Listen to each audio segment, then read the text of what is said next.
આને કહેવાય દેશ જાય ભાડમાં पॉलिटिक्स। રાહુલનું બેજવાબદાર વર્તન। कानून हिंदुस्तान का कानून है कि प्राइवेट कॉलेजेस और यूनिवर्सिटीज में आरक्षण होना चाहिए और ना नरेंद्र मोदी ना बिहार की सरकार उस कानून को लागू कर रही है।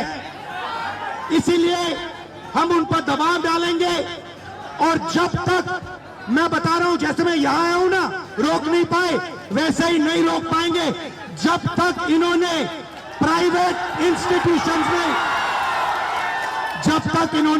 इंस्टीट्यूशंस में रिजर्वेशन नहीं किया, तब तक हम आगे बढ़ते जाएंगे, लड़ते जाएंगे।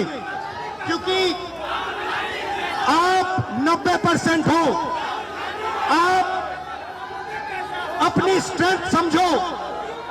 आपको भटकाकर, डराकर, दबाकर, आपके ध्यान को इधर उधर करके आपको रोका जाता है। इस देश में आपके लिए कोई जगह नहीं है।